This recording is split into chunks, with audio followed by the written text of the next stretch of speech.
Bom dia a todos.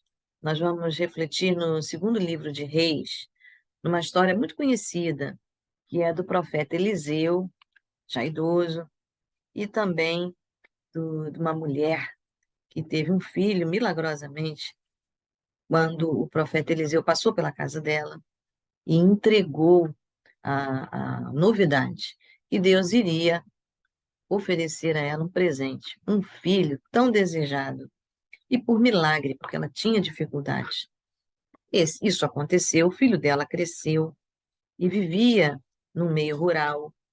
E um dia, onde ele estava com seu pai, ele teve uma grande dor de cabeça, passou mal, e o pai disse que ele deveria ir para casa, e ele foi levado para ficar com sua mãe. Chegando próximo de sua mãe, ele continua passando mal, aquela mulher que recebeu esta mesma criança por milagre, mas a criança falece. E a mulher sabia que aquela criança era fruto de milagre, fruto de Deus. E ela não se conforma, porque era um pedido que ela fez a Deus, ela foi atendida no desejo do seu coração, e ela nem manifestou isso amplamente. O profeta se aproximou dela e disse que ela ia receber, portanto, ela recebeu espontaneamente de Deus o seu presente. E ela, quando recebe essa notícia, ela também não vai se conformar. Ela vai dizer, mas se Deus desejou me entregar esse presente, por que estou perdendo esse presente? Por que está levando esse presente? Ela não teve clareza do que estava acontecendo. Muitas vezes a nossa vida é assim também. A gente recebe de Deus grandes bênçãos. A gente tem desejo de bênçãos. E olha que Deus vem e concede espontaneamente aquele desejo do nosso coração. É maravilhoso. Mas repentinamente atravessa uma ameaça de morte, uma perda, um desajuste, algumas vezes até uma retirada em pessoas, né, que têm um grande trabalho. Eu mesma tive uma amiga que fez concurso, que fez uma coisa maravilhosa. Nós conhecemos várias pessoas assim, que Deus abençoou, e repentinamente houve política, houve equívoco, houve suspeita, e a pessoa passa uma situação até vexaminosa, como se tivesse feito alguma coisa errada, e também é punido indevidamente, e até se esclarecer. Há ali um desconforto muito grande, há uma situação de acusação, de compreensão, gente que culpa, há tantas coisas que envolvem, e é realmente difícil, humanamente, a gente compreender, às vezes, quais são os projetos de Deus, não é? Mas a gente não deve esquecer como essa moça, como a sunamita, ela não esqueceu o quem era que havia dado a bênção. Quando a gente conhece o dono da bênção, quando a gente tem essa clareza de que o milagre veio até nós, foi por graça. Um milagre, a vida veio por nós, por bondade, iniciativa de Deus. Nós não podemos duvidar, porque esse milagre não será perdido. Deus tem propósito. E se foi iniciativa de Deus, ele vai cumprir até o final. Esse é um motivo para nós descansarmos no meio da tribulação. Devemos saber quem está gerenciando a situação. Foi quem tomou aquela iniciativa. E a iniciativa foi de Deus. Deus enviou o profeta e disse que ela teria o filho, que seria um menino. Essa mulher, então, diante da morte repentina, ela não se assusta. Evidentemente, ela também não fica parada. Ela toma providência. Ela não faz o alarme, porque para aquela cultura, se a criança morre, providências têm que ser tomadas. E ela não desistiu. Ela, mesmo diante de uma notícia horrorosa, de um fato horroroso que ela estava vendo, ela corre para Deus. E nesse tempo, Deus significava estar presente na palavra profética. Nesse tempo, porque Antigo Testamento, onde Jesus ainda não estava na terra, onde nós não tínhamos esse conforto ainda de clamar pelo nome de Deus através de Jesus Cristo.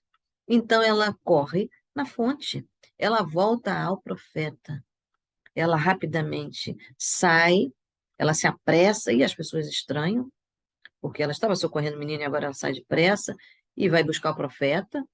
Isso que o profeta tem a ver, o momento de socorro. Ela diz que tudo vai bem.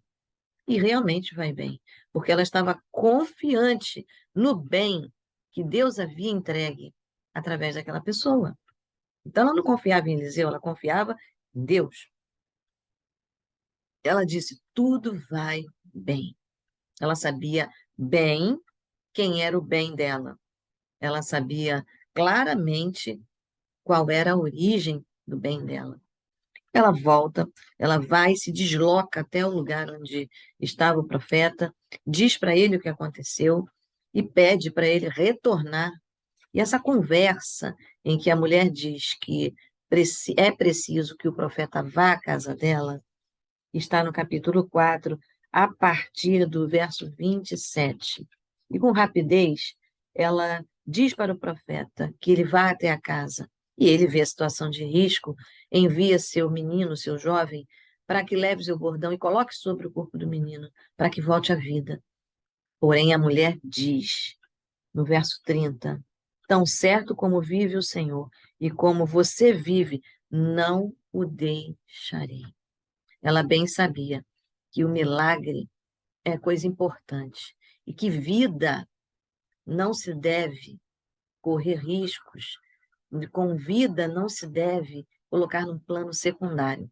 Vida é tão importante que ela rapidamente é fugaz. Quem já viu acidentes de hemorragia, quem já viu acidentes graves que incluem atos respiratórios, sabe disso, né? Quem já viu desmaios que são impactantes, sabe disso. E essa mulher bem sabia o que era um filho vivo e o que era um filho morto. E ela diz para o profeta: não o deixarei. Ela não abriu mão da qualidade do milagre dela. Ela não arriscou uma possibilidade negativa. Quando estamos diante de risco de vida, nós devemos ter essa clareza. Nós devemos investir tudo sem reservas. E nossa vida, ela é fugaz, ela é rápida. Nós devemos ter atenção. Nossa vida humana, nossa vida espiritual, nossa carreira, seja ela qual for, porque ela é presente de Deus. Tudo vem de Deus, diz a palavra de Deus. Deus é nosso Criador, Ele é nosso Senhor, Ele é nosso Pai. E se nós já entregamos a nossa vida ao Senhor, se nós bem sabemos quem é Deus, nós devemos ter esse mesmo empenho em todas as coisas. E essa mulher dá um exemplo, porque ela está falando de vida, de criança, ela está sabendo que é Deus, autor dessas coisas, e ela sabe que o profeta é instrumento de Deus. E nesse caso, ela diz: não deixarei. Mas o milagre vai se atrasar. E o profeta sabe que vida é rápida, é fugaz. Então ele envia o rapaz executa tudo isso, e quando o rapaz volta, diz que ele conferiu a situação, ele executou o ato de levar o instrumento, colocar sobre o rapaz, mas o rapaz não voltou, não ressuscitou.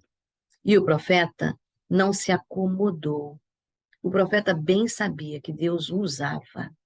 Como é importante nós termos essa clareza, que Deus habita conosco, que Deus nos faz instrumento, ainda que nós não compreendamos a situação. E Eliseu se levanta.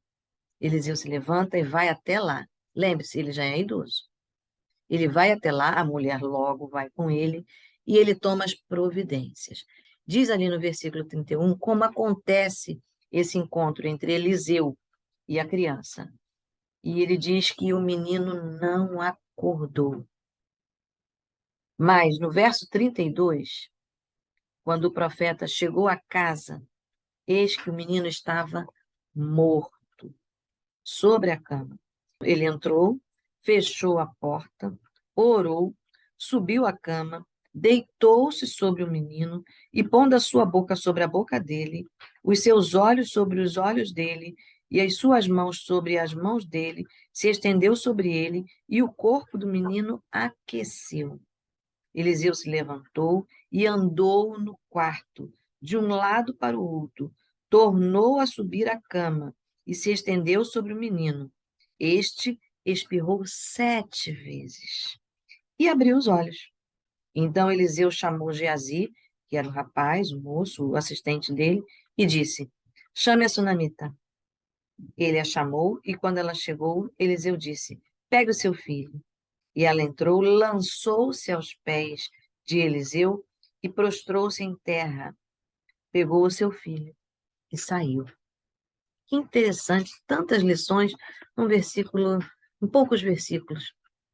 Esse homem idoso, que conhece Deus, que sabe que o milagre não vem dele, vem de Deus, mas sabe que Deus é bondoso, sabe que Deus começa a obra e completa a sua obra. Esse homem se esforça. E eu quero aqui ressaltar o esforço que esse homem faz. Diz que ele sai de onde está, que ele se levanta, que ele entra no local, ele toma o cuidado com o ambiente, ele fecha a porta, ele ora, depois ele toma uma postura de se deitar sobre a criança, porque até agora esse menino não mostra sinal de vida, e ele usa todo o seu calor humano, a sua proximidade, a proximidade dos seus olhos, a proximidade das suas mãos, a proximidade da sua boca. Nós bem sabemos que Deus nos usa tanto com os olhos, né? Nossos olhos, a Bíblia diz que nossos olhos têm fogo, que o nosso olhar não é qualquer olhar. A Bíblia diz no livro todo de Lucas que o olhar de Jesus não era qualquer olhar, era um olhar de compaixão, era um olhar de amor. Temos até o hábito de dizer que os nossos olhos são as janelas da alma. Então, nós temos a clareza de que os nossos olhos, quando olham, eles tocam na sensibilidade da nossa alma e rapidamente eles disparam em nós a atitude de orar, imediatamente, antes que a palavra venha à nossa boca. Portanto, esse homem, ele toca nos olhos dessa criança fisicamente, os seus olhos com os olhos dele, a boca com a boca dele, e as mãos, o toque das mãos. Isso foi tão claro que Jesus, lá no Novo Testamento, também faz a mesma coisa, né? Quando ele encontra a filha de Jairo, ele toca nas mãos. Jesus também, quando encontra o cego, toca nos olhos do cego. Toque é tão importante. Mas diz aqui que esse homem deu de si, deu de si. Será que quando nós estamos lutando por um risco de vida, por um milagre de vida, nós entregamos o nosso melhor? Será? Jesus fez isso. Jesus entregou não só a mão, Jesus entregou não só os olhos, Jesus não entregou não somente a sua boca, com as suas palavras, com a sua misericórdia, Jesus entregou todo o seu corpo. Mas nesse milagre, ele se esforça, ele usa todo o seu calor do corpo sobre o calor do corpo do menino. Sabe que deu certo?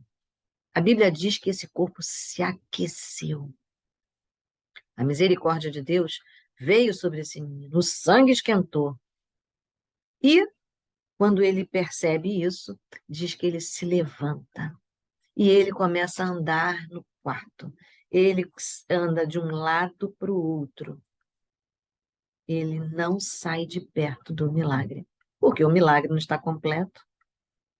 E ele permanece. Sabe que Jesus também fez isso? Quando a menina ressuscitou, ela ressuscitou, mas ela estava gravemente doente, ainda frágil. Jesus continua recomendando o que fazer com aquela menina da filha de Jairo, lá no livro de Lucas, que deveriam se alegrar, mas não esquecer de alimentar a menina. Os cuidados permaneciam. Nós também precisamos ter essa clareza. Muitas vezes Deus nos cura por misericórdia, muitas vezes a gente cuida de alguém, nós devemos ter esse cuidado, continuar zelando pela vida que foi resgatada. Mas nesse caso, o corpo aqueceu, mas ainda não havia sinal de vida. Eliseu se deita novamente sobre esse rapaz. E este espirrou 7 vezes e abriu os olhos. Só então houve manifestação de vida.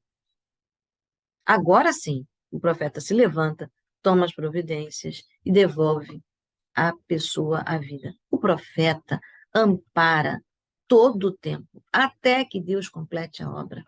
Quando Deus está nos usando, estamos sendo instrumentos de Deus para a vida, nós devemos ter não só o compromisso de estar à disposição de Deus, mas ter empenho, qualidade na entrega, até que Deus complete a obra com qualidade. Se você lembrar bem, Jesus podia ter resolvido todo o período da crucificação e ponto. Mas Jesus teve paciência.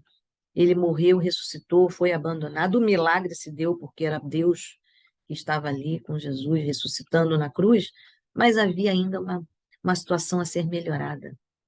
O fracasso dos discípulos. Jesus continua perto. Jesus se mantém perto. Jesus espera 40 dias para que as coisas se ajustem. Quando Deus nos dá uma tarefa, todos nós hoje somos profetas de Deus, diz a palavra de Deus, porque a partir do momento que Jesus morreu e ressuscitou, ele nos entregou o seu Espírito. E ele nos deu capacidade de fazermos mais até do que ele evidenciou, porque faremos no nome, no Espírito de Deus. E nós devemos ter esse cuidado também, ter empenho, seja cantar, seja pregar, seja prestar uma assistência, seja entregar uma palavra, seja anunciar Jesus e continuar cuidando de quem recebeu Jesus, de sustentar aquela semente no coração, de clamar, de acompanhar até que todo o processo se dê. Nós devemos ter essa clareza de compromisso. O milagre de Deus não depende de nós, mas nós somos braços, mãos, vozes de Deus na terra. Nós devemos ter essa clareza do compromisso, porque Jesus, ele se manteve com esse compromisso na nossa vida. E sabe qual vai ser o resultado? Ninguém vai achar que você é Deus, não. Ninguém deve pensar assim, porque quem nos move é Deus. E já nesse tempo, aqui, quando o profeta vê, e essa mulher também, que o milagre se dá, essa mulher agradece ao profeta, mas ela não fica agarrada à pessoa dele, na idolatria de uma pessoa. Ela se agarra no autor da bênção, da vida. Ela agradece e segue a vida dela. Nós devemos fazer a mesma coisa. Quando também somos instrumentos de Deus, nós não devemos ficar esperando muito mais do que aquele momento alegre de exaltar ao Senhor. Devemos entregar toda a honra, toda a glória ao Senhor. E não permitir que as pessoas fiquem atraídas a nós equivocadamente, achando que somos deuses, mas que elas sigam a vida delas. E essa mulher tinha maturidade, desde o início, para saber que Deus estava usando o profeta e que era Deus que ia seguir com ela. E assim, aquela mulher evitou alardes e ela buscou a vida diante da casa dela ser restaurada. Nós também devemos ter assim. Quando passamos situações de risco, quando passamos tarefas que parecem maior do que a nossa possibilidade, são desafios que Deus nos dá. Deus deu o desafio de fé para a sunamita, para a mãe desse menino. Deus deu o desafio de fé para o profeta. Deus deu um desafio para todos, até para o jovem que cumpriu a tarefa e não viu a tarefa cumprida que o profeta havia dado. Ele podia duvidar do profeta. No entanto, ele permaneceu e ele pôde ver que era homem de Deus. Ele viu um milagre. Algumas vezes a gente se afasta e acha que as coisas não são de Deus. Permaneça, porque Deus tem maneira diferente de agir e de fazer. Eu quero lembrar você que Jesus também foi diferente. Ele era Deus, ele é Deus. Ele veio à Terra cumprir o projeto de Deus, porque cumpriu um projeto de humildade, de um reino espiritual claro, sem se contaminar com a corrupção, foi entendido que era uma pessoa fraca que se deixou condenar. Mas quando o milagre veio, ele veio vivo até hoje, e eu e você podemos ser testemunhas disso. Mas nem por isso devemos tomar a honra e a glória de Deus. Devemos fazer com todo cuidado, porque quando Deus nos deu a missão através de Jesus, anunciar a salvação, nós estamos levando vida. Então, tarefas grandes, pequenas, burocráticas, que envolvem o reino de Deus, devem ter o mesmo cuidado que Jesus teve, o mesmo cuidado que essa moça teve, e entregar a honra e a glória. E eu quero agradecer a Deus, porque nós temos sempre a oportunidade de lembrar dessa realidade na nossa vida quando olhamos para o ato salvífico de Jesus, para a morte e ressurreição. Ele deu uma lição de humildade, ele deu uma lição de instrumentalidade, de desprendimento, de cuidado, de zelo com a sua obra, em todo o tempo. Quantas vezes Jesus estava cansado, mas Jesus não saía de perto, não deixava de atender. E ali na cruz, quando ele foi moído, esmagado pelo sofrimento, quando ele ressuscitou, ele cumpriu o seu papel, mas ele não deixou a lição pela metade. Ele teve misericórdia de nós e continuou cuidando. E até hoje, com o seu Espírito Santo, ele nos dá dons, talentos, comunhão com os irmãos. Ele nos dá a oportunidade de percebermos e aprendermos em todo o tempo e a cumprirmos a missão de amar a Deus sobre todas as coisas e ao próximo como a nós mesmos.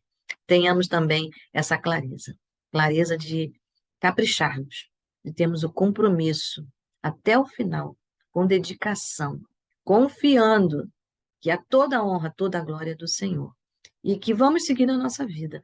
E Eliseu, outras coisas aconteceram com ele.